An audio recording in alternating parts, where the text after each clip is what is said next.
morning. Good morning. Oh, let me fix that box around the screen.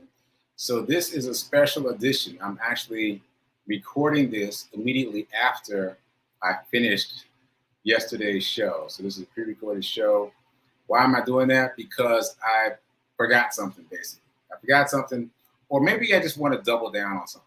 So anyway, good morning. You're watching this on Thursday, May 26th. This is episode 14 of season 4 of the Be Your Own Hero show. HERO is an acronym. It means helping everyone reach optimism. In other words, helping others helps you. It's a reciprocal action. I'm your host. I'm sekouwrites. I'm a professional creative and the creator of the HERO Ministry movement, which is my effort to uplift and inspire people in general, and specifically the unhoused community. I got a little tongue-tied there because I was trying to circle back to me being a professional creative. So people ask me all the time what that means. So I'm an author, I'm a speaker, I'm a playwright. Let's just go with those three for now. All right? So again, I'm your host, and shout out to New Thought Media Network for allowing me the space and the opportunity to talk to you about not just becoming my own hero, but becoming my own financial hero over the past couple of years. I hope this show serves you in some way. If it does, please like, please comment. Most of all, please share. And also, just a reminder, I'm not a personal trainer and I'm not a financial advisor. So do your own due diligence. Do your own due diligence. All right. All that said, let me circle back to what I was going to say yesterday. So there's no run report yet because, again, I'm recording this right after the Wednesday show. But check out my social media for the run report. This will be day 361, right? And reminder that I'm asking people to exercise on day 365 in whatever way you feel comfortable and post it on social media. If you don't post it on social media, if you're not on social media, email it to someone. Not just me, email it to someone, because you might inspire them to do something. I think everybody's got email, right? Email it to someone. Okay, that's the day 365 plan. And moving on, dice roll challenge. We can do that, right? Yeah, we can do the dice roll challenge. So Monday was $6, Tuesday was $5, Wednesday was $5, and now Thursday, drum roll please, 4. The number is 4.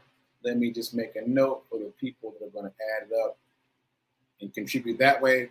Reminder, this is for you to help you set aside money to invest. I know the numbers are small. You might be thinking, it's not even worth it because the numbers are too small. It adds up fast. And it's not really about the number, it's about the discipline.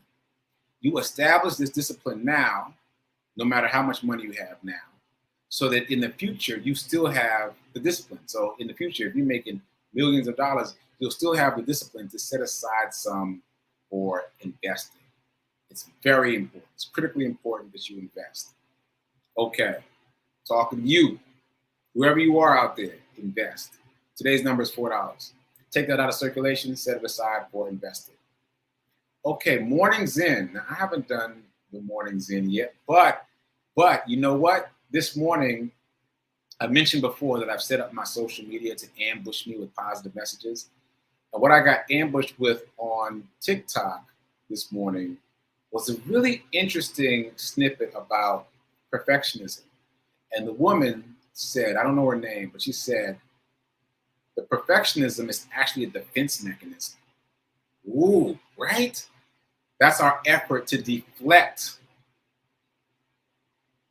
judgment by striving to be perfect. And of course, we know striving to be perfect is a setup anyway. But if I can just be perfect, then no one will judge me harshly. It's a defense mechanism. And she said that the opposite of perfectionism was just striving for excellence. Just striving for excellence. I like that a lot. I saved it. I hope that fed your spirit as it fed mine. It was good for me. Okay, so that is the morning Zen. And the affirmation, we can do that too. So the affirmation, as you know, or should know by now, is I am so happy and grateful to be a multi-millionaire in every area of my life. So I'm only going to do that once, but you know to do it again for yourself and feel it. Feel it in your bones. Okay, so that said, are we ready to talk about abundance yet? One more thing before we talk about abundance. Well, two more things. First, reminder, if you only spend, you ought to be able to fill in the blank now. If you only spend, you'll stay poor. If you only save, you'll stay middle class. In order to change our financial circumstances, you must what? Invest. You must invest. So that said, one more thing before we get into our talk about abundance. I wanted to actually show this to you. I've talked about it a couple times, and I know some of you think that I made it up. So I'm showing you the video of the guy touching the alligator while playing golf. So check this out. A moment ago, Cody Gribble at 6. Well, you know what? When you're not going all that well at 4 over par, you take some chances. Oh, over at 6 here. Yeah. Smiley. Smiley Kaufman. You don't want to be wearing white in that particular situation. Tap this little guy on the rear end. Something of a different reaction there from the considerably more sensible Smiley Kaufman.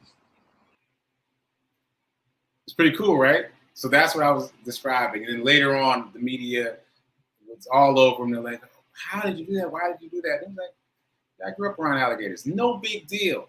No big deal. So dangerous things become less dangerous the more you learn about them. If there's something that you feel intimidated by, you feel scared of, like investing, like trading stock, study it, learn it. It will become less dangerous as you learn more about it. That's the lesson. That's the alligator lesson. Alligator principle. All right. So moving on. Let's talk about what I meant to talk about yesterday. So I wanted to talk about blue chips. So again, I was playing blackjack at the Change for Change Gala, Project Love Strong's first annual fundraiser, and I was negotiating with the blackjack table guy to keep a blue chip. And he was asking why, and ultimately figured out it's because I'm in the stock market. And I want this reminder to invest in blue chip stocks. So this is what I want to talk about. I want to remind you of a story I told a long time ago. This is a true story, and I'm going to read it from this book. The book is called The Psychology of Money. You see that? No, it's not. Can't see it well. But trust me, it says The Psychology of Money. It's by Morgan Housel. Timeless lessons on wealth, greed, and happiness. The Psychology of Money, Timeless Lessons on Wealth, Greed, and Happiness by Morgan Housel. I highly recommend the book. That said, let me remind you of the story I told a long time ago. There was a guy. His name was Ronald James Reed, right? He worked at JCPenney most of his life, retired from there, worked in a gas station. And then he shocked the world, made international headlines when he passed away and left $2 million to his stepkids and $6 million to the local hospital and library. By the way, I think that should be inversed. If you're trying to create generational wealth, you inverse that, I think. Leave $6 million to your stepkids and $2 million to the local hospital and charity. And also, I'm off on a tangent, here I go, also leave the $6 million to them in a way that they can't touch it. It just snowballs and snowballs and snowballs and creates their net worth, but they can't mess it up by cashing out. All right, that was a quick sidebar. Anyway, the question is, how did he do that? If he only worked at JCPenney, if he only worked as a gas station attendant, how did he leave the world with $8 million? And the answer is, dun-ta-da, blue chip stocks. Blue chip stocks. He was a high school graduate, no college education, which is to say he was a simple man. And what you can do to become a millionaire is simple. That's the point of me talking about him being a high school graduate. It's simple. It's not necessarily easy. It's simple. And I say it's not necessarily easy because you have to get past your thinking around money. You've got to push past your indoctrination around money. So what he did was very simple. All he did was invest money into blue chip stocks every paycheck. That's it. Never touched it, never cashed out, never traded, just invested and invested and invested and invested and watched that money grow and grow and grow until it reached $8 million. And obviously he didn't spend much. He was a simple man. He spent what he made, but he always set some aside and put it in the stock market. You can do this too. Obviously, the sooner you start, the better. But hey, I started late. Maybe you're starting late too. But it makes sense if you still think about it for your future generations. He was able to leave $2 million to his stepkids. Who do you want to leave $2 million to?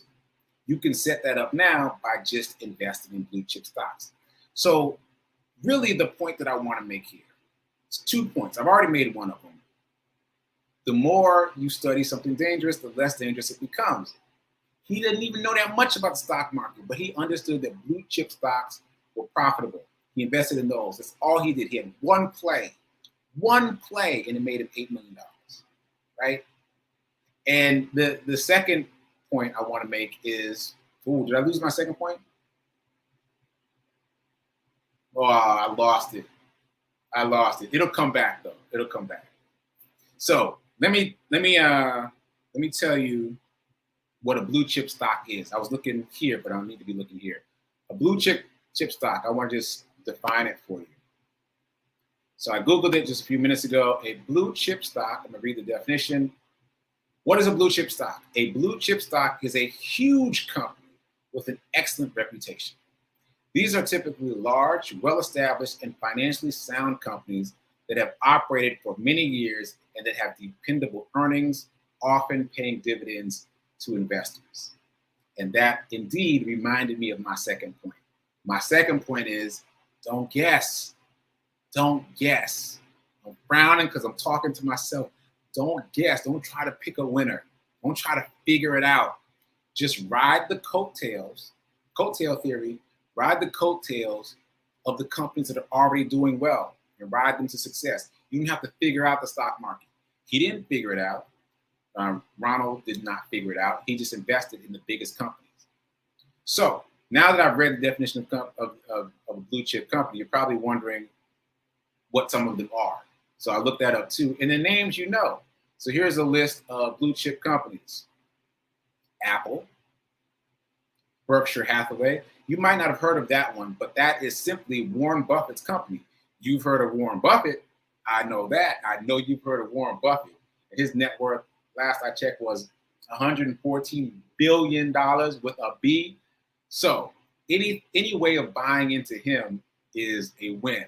So his company is called Berkshire Hathaway. Become aware of that name because I see it often. And invest.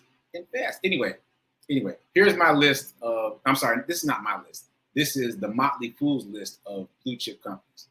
So we got Apple, we got Berkshire Hathaway, we got Coca-Cola, Johnson & Johnson, American Express, MasterCard, JP Morgan, Walmart, Microsoft, Caterpillar, Starbucks, McDonald's, Home Depot, Kroger.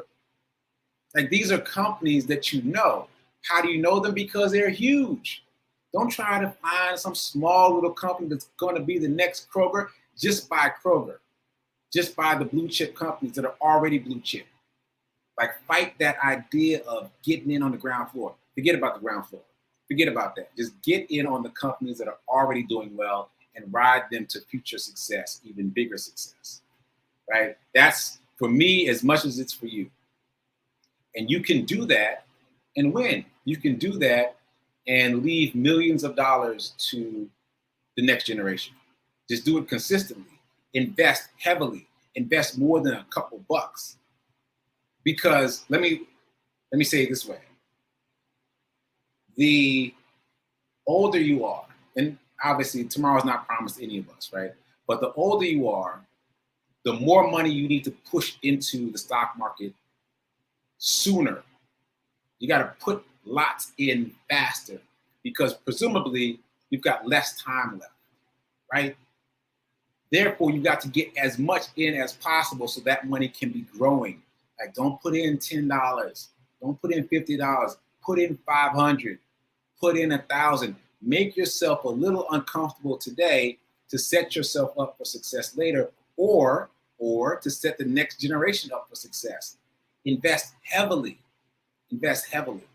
When I open the Charles Schwab app on my phone, every time I open it up, it says, own your tomorrow.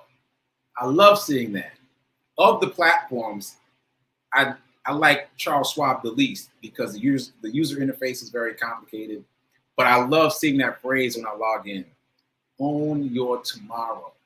Own your tomorrow. It's not about today in investing, it's about tomorrow. It's going to take some time, and you're going to have to sacrifice now to reap the rewards later. But the more you can push into a safe place in the stock market now, the more rewards you can reap later. All the way back to Ronald. We're talking about a gas station attendant who passed away and left $8 million to the world. That could be you. That could be you, but not if you're putting $5 and $10 in the stock market. Not if you're investing in companies you don't know that much about. Not if you're guessing. Not if you're trying to pick a winner. That you can develop a strategy that is a winning strategy. And as I've been saying all this week, if you study gambling, if you study blackjack, if you study poker, you can learn how to make your efforts just a little bit better. You find just a little bit of an edge. So for example, you can learn when to buy a blue chip stock, like right when it's at the close to the bottom, and then ride that up to success. But you don't have to do that. You can simply buy blue chip stocks. You can simply buy index funds that already invest in blue chip stocks. You can play this simple and win, but you got to throw in some weight though. You got to throw in some real money. You can't just nickel and dime it. That's what I've learned. You can't nickel and dime it. You got to put in some weight. And so it's interesting being in that mindset now, because now in this mindset, I often still negotiate with creditors. But before I was negotiating because I ain't had the money. I was listening. I ain't got it. What you want to do? What you want to do?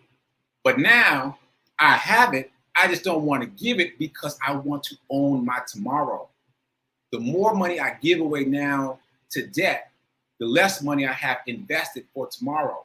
So I'm still negotiating, but I'm negotiating on behalf of me so that my future will be set so that I can own my tomorrow. So how about you? You owning your tomorrow, or are you giving your tomorrow away by just putting nickels and dimes in your investment portfolio? Do you even have an investment portfolio? Open one today. Open a brokerage account today. It doesn't take any money. It takes $0. Open it today.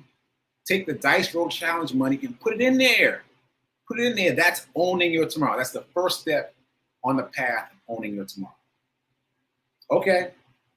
All right. I'm just saying, I'm trying to get everybody off the porch and into the pool. I want everybody off the porch and into the pool. I don't want anybody looking back 5 years from now saying, oh, I should have, I could have, I would. Because you know it's going to sting. It's going to sting. So start now, invest heavily into the stock market in the safe places like blue chip stocks, like the S&P 500, like the Dow 30, like the NASDAQ 100. The work has been done for you. You don't have to figure anything out. You can buy into the safe properties. That's all I'm saying. That's all I'm saying. All right, so that's what I really wanted to say, and I forgot to say it yesterday, so I wanted to close that out. And I think I'm complete. I think I feel complete about that. Okay, so join me here tomorrow, Friday, where we will wrap up this week of talking about gambling as it relates to investing. And until then, keep doing, be a hero, but I really mean be your own financial hero. You can do it. You can do it. Just get started.